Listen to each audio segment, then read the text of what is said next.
श्रीराम समर्थ. सद्गुरू श्री ब्रह्मचैतन्य गोंदवलेकर महाराज यांचे प्रवचन 10 मे. देह मनाने व्हावे रामार्पण. भगवंताची उपासना दूर करी सर्व यातना. चित्ताची स्थिरता भगवंताच्या उपासनेत निश्चितता. देह जरी जीर्ण फार तरी वासनेचा जोर आणि वार. हे जाणून चित्ती एक भजावा रघुपती. हृदयी करता भगवंताचे ध्यान. नामाविन उच्चार दुजा न जाण. त्यात व्यवहाराचे जतन न दुखवावे कोणाचे अंतकरण. असा नेम ज्याच्या पासी राम तेथील रहिवासी. मी रामाचा रामा तू माझा हाच अखंड असावा हव्यास. ऐसे ध्यावे रामाला की जे जीव प्यार झाले मला. आता याहून दुजेन सांगणे काही रामाविन जगू नाही. जे जे होणार ते होतच जाते ते भगवंताच्या इच्छेने घडते. ऐसे आनने मना याचे नाव उपासना. अखंड रामसेवा ज्याला लाभली धन्य धन्य त्याची माऊली.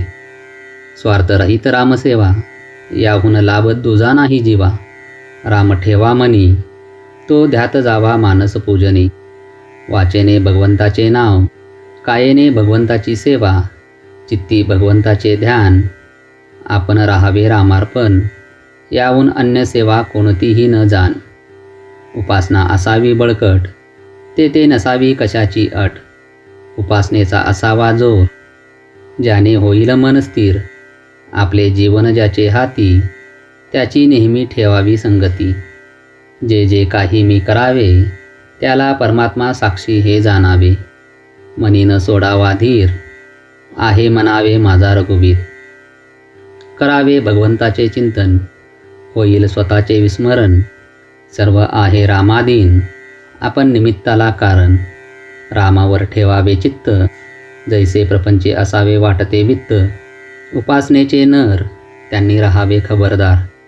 आजवर केली भगवंताची उपासना पुढे त्यात न येऊ द्यावा उनेपणा. सर्वांचे ऐकावे परी उपासनेपासून दूर न व्हावे. राम माझा देता घेता राम माझ्या भोवता. रामाविन जगी दुजे न ठेवावे आनिक परते. एक सद्गुरू आज्ञाप्रमाण हीच रामसेवा जाण. थोर थोर ऋषीमुनी यती संत साधू यांनी एकच केले खास. रामा वाचून न राहू दिले जीवास. ठेवावा रामावर पूर्ण विश्वास. न करावे उपास तापास. उपासनेत राहावे आपण हेच रामाचे सानिध्य जाण. स्वार्थरहित सेवा तीच पावे देवादी देवा. जे जे होते काही ते राम करतो पाही. हा एकच विश्वास समाधानाचा मार्ग सत्य खास. जेथे परमात्म्याची सत्ता तेथे न चाले कोणाची सर्वता. म्हणून परमात्मा ठेवील त्यामध्ये समाधान राखीत जावे.